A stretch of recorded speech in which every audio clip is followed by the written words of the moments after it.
Assalamualaikum warahmatullahi wabarakatuh. Pada kesempatan pagi hari ini kembali lagi bersama Bapak Guru pada mata pelajaran Pendidikan Agama Islam kelas 8. Pada kesempatan pagi hari ini, anak-anakku, kita akan belajar tentang lebih dekat kepada Allah Subhanahu wa taala dengan mengamalkan sholat sunnah. Baik anak-anakku, pengertian sholat sunnah adalah sholat yang dianjurkan kepada kita untuk kita mengerjakan. Orang yang melaksanakan sholat sunnah mendapatkan pahala dan keutamaan dari Allah Subhanahu wa taala. Namun jika seorang tidak melaksanakan sholat sunnah, dia tidak mendapatkan dosa. Di antara sekian banyak sholat sunnah, ada yang ditekankan anak-anakku untuk kita kerjakan dengan berjamaah, dan ada pula yang dikerjakan dengan secara sendiri-sendirian, yaitu munfarid, dan ada yang bisa dikerjakan secara berjamaah ataupun munfarid. Baik anak-anakku, sholat sunnah yang dikerjakan dengan secara berjamaah yaitu sholat Idul Fitri, sholat Idul Adha, sholat khusuf, dan sholat istisqa. Kemudian sholat sunnah yang dikerjakan dengan munfarid atau sendirian yaitu sholat rawatib, sholat tahiyatul masjid, terus sholat istikharah. Kemudian sholat sunnah yang bisa dikerjakan secara berjamaah dan bisa dikerjakan sendirian yaitu sholat tarawih, sholat witir, sholat duha, sholat tahajud, dan sholat tasbih. Baik anak-anakku bisa buka yang Bapak Guru kirimkan minggu kemarin, slide yang Bapak Guru kirimkan. Di situ juga terdapat materi yang kita bahas pada hari ini pagi ini. Baik anak-anakku, sholat sunnah berjamaah yang pertama, sholat sunnah Idul Fitri, yaitu adalah sholat sunnah 2 rakaat yang dilaksanakan pada hari raya Idul Fitri pada tanggal 1 Syawal setelah melaksanakan puasa Ramadan 1 bulan penuh. Hukum melaksanakan sholat sunnah Idul Fitri ini adalah sholat sunnah muakkad anak-anakku, yaitu sholat sunnah yang sangat dianjurkan. Waktu pelaksanaannya yaitu sesudah terbit matahari sampai tergelincirnya matahari pada tanggal 1 Syawal.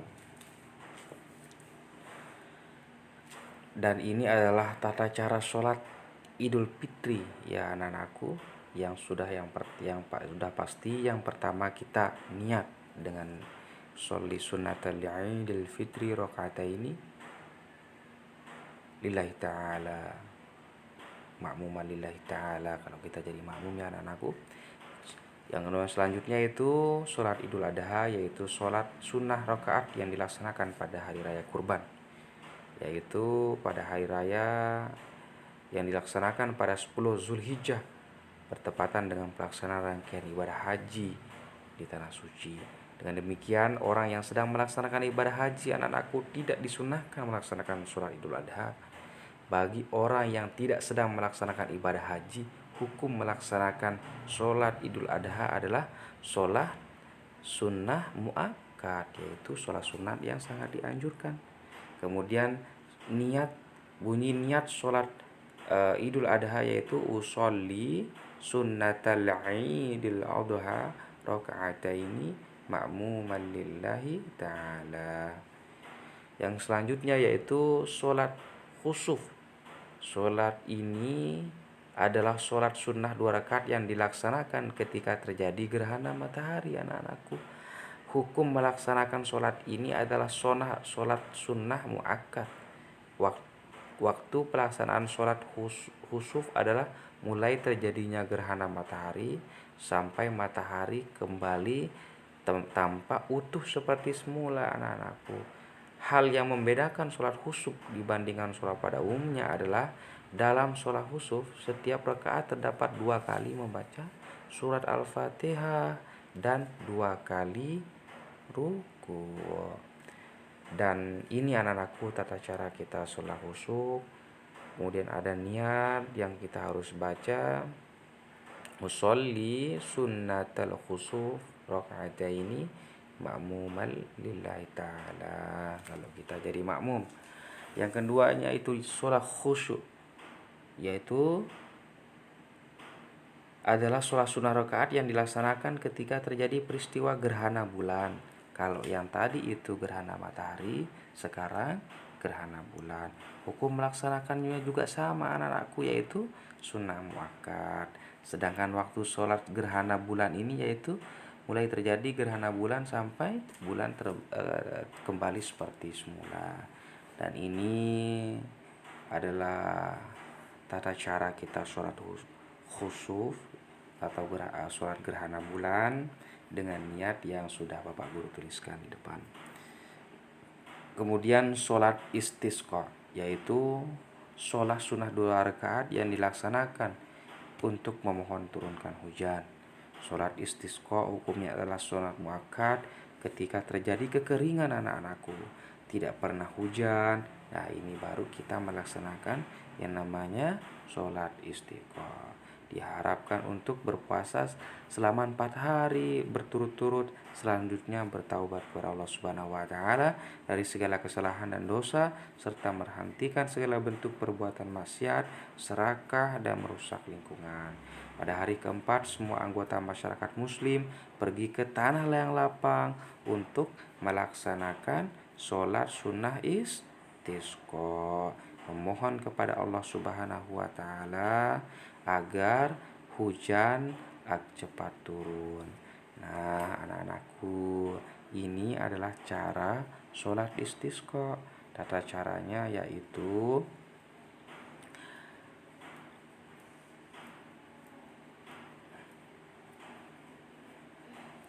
kemudian anakku, sholat sunnah munfarid, yaitu sholat sunnah yang dikerjakan dengan sendiri-sendiri. Nah, kalau tadi itu sholat sunnah yang dikerjakan secara berjamaah. Sekarang sholat sunnah munfarid itu ada namanya. Yang pertama sholat rawatib, yaitu sholat sunnah yang dilaksanakan menyertai atau mengiringi sholat fardu, baik sebelum maupun sesudahnya. Jika ditinjau dari segi pelaksanaannya, sholat rawatib ini terjadi menjadi 2 anak-anakku, yaitu yang pertama itu sholat rawatib qalbiyah, yaitu yang dikerjakan sebelum sholat fardu. Yang kemudian yang kedua itu sholat rawatib ba'diyah, yaitu yang dikerjakan setelah anak-anakku sholat fardu. Kemudian sholat rawatib ditinjau dari segi hukumnya. Sholat rawatib ini terbagi menjadi 2 macam, yaitu sholat rawatib muakkad dan sholat rawatib ghairu muakkad. Sholat rawatib muakkad yaitu anakku bisa baca atau bisa di skip dan anakku bisa baca selanjutnya gitu. Kemudian tata cara sholat rawatib itu dikerjakan sebagaimana sholat biasa ya anakku. Kemudian sholat sunnah tahiyatul masjid, yaitu sholat sunnah yang dilaksanakan untuk menghormati masjid. Sholat sunnah ini disunatkan bagi setiap muslim ketika memasuki masjid. Sholat sunnah ini merupakan rangkaian adab anak-anakku seketika masuk masjid, sehingga jika kita sudah masuk ke dalam masjid, hendaknya sebelum duduk kita melaksanakan yang namanya sholat tahiyatul masjid anak-anakku ya. Dan ini adalah tata cara kita atau niat kita sholat tahiyatul masjid, yaitu dengan niat usolli sunnata tahiyatul masjid rakaat ini lillahi ta'ala. Kemudian anak-anakku sholat sendirian munfarid, yaitu sholat istikharah, adalah sholat sunnah 2 rakaat dengan maksud untuk memohon petunjuk kepada Allah Subhanahu wa taala dalam menentukan pilihan terbaik di antara 2 pilihan atau lebih. Waktu yang terbaik dalam pelaksanaan sholat istikharah ini adalah saat pertengahan malam anak-anakku. Kemudian ini adalah bunyi niat ketika kita ingin sholat istikharah, yaitu usolli sunnatal istikharah rakaataini lillahi ta'ala. Berikan anakku, sholat sunnah berjamaah atau sholat sunnah munfarid. Ada sholat sunnah yang bisa dilaksanakan dengan secara berjamaah dan bisa dilaksanakan dengan sendirian. Yang pertama adalah sholat sunnah tarawih, adalah sholat sunnah yang dilaksanakan pada malam bulan Ramadan. Hukum melaksanakan sholat tarawih adalah sholat muakkad anak-anakku, yaitu sholat yang sangat dianjurkan. Sholat tarawih dilaksanakan setelah sholat isya sampai waktu fajar. Sholat tarawih dapat dilaksanakan 8 rakaat ataupun 21 rakaat. Tata cara selawat tarawih anak-anakku yaitu dikerjakan sebagaimana sholat biasa. Adapun perbedaannya ada pada niatnya ya anak-anakku, dengan niat usolli sunnatat tarawih rakaataini lillahi ta'ala. Sholat sunat witir adalah sholat yang dilaksanakan dengan bilangan ganjil ya anak-anakku, paling sedikit yaitu satu, yang paling banyak adalah 11 rakaat. Hukum melaksanakan sholat ini adalah sholat muakkad anak-anakku. Adapun waktu pelaksanaan sholat witir adalah setelah sholat isya sampai menjelang sholat subuh. Kemudian cara sholat witir sebagaimana sholat seperti biasa anak-anakku, namun bilangan rakaatnya yang ganjil. Adapun niat kita sholat witir yaitu usolli sunnatal witri rakaatan lillahi ta'ala. Sholat sunnah duha adalah sholat sunnah yang dikerjakan pada waktu duha, yaitu waktu matahari mulai menaik sekitar 1 tombak, sekitar pukul 7 pagi hingga menjelang zuhur. Sholat duha dikerjakan sebanyak 2 rakaat ya anak-anakku, dan paling banyak itu 12 rakaat.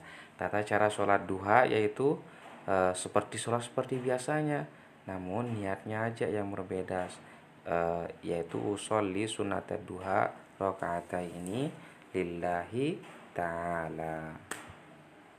Yang selanjutnya yaitu sholat tahajud, adalah sholat sunnah muakkad yang dilaksanakan pada sebagian waktu di malam hari. Sholat tahajud adalah bagian dari qiyamul lail anak-anakku, yaitu yang langsung diperintahkan oleh Allah Subhanahu wa taala. Jumlah rakaatnya paling sedikit 2 rakaat, paling banyak tidak dibatasi ya anak-anakku ya. Tata cara sholat tahajud yaitu seperti biasanya ya, dilaksanakan setelah sholat isya sampai dengan fajar menjelang waktu subuh setelah tidur. Jumlah rakaatnya paling sedikit 2 rakaat ya anak-anakku, dengan niat usolli sunat tahajud rakaataini lillahi ta'ala. Yang selanjutnya itu sholat tasbih anak-anakku, yaitu sholat sunnah yang dilaksanakan dengan memperbanyak membaca tasbih. Sholat tasbih ini merupakan sunnah khusus ya, dengan niat sholat tasbih, niat 2 rakaat, 4 rakaat 2 kali salam. Sholli sunat tasbih rakaataini lillahi ta'ala. Tata cara sholat tasbih anak-anakku bisa baca sendiri. Sebelum membaca surah Al-Fatihah membaca tasbih 5 kali. Setelah membaca surah Al-Fatihah dan surah pendek membaca tasbih 10 kali. Dan selanjutnya, baik anak-anakku, mungkin hanya ini pertemuan kita pada pagi hari ini. Kita akan lanjut ke depannya lebih mendalam tentang sholat sunnah ini ya anak-anakku. Terima kasih atas perhatiannya. Sekian dari Pak Guru. Assalamualaikum warahmatullahi wabarakatuh.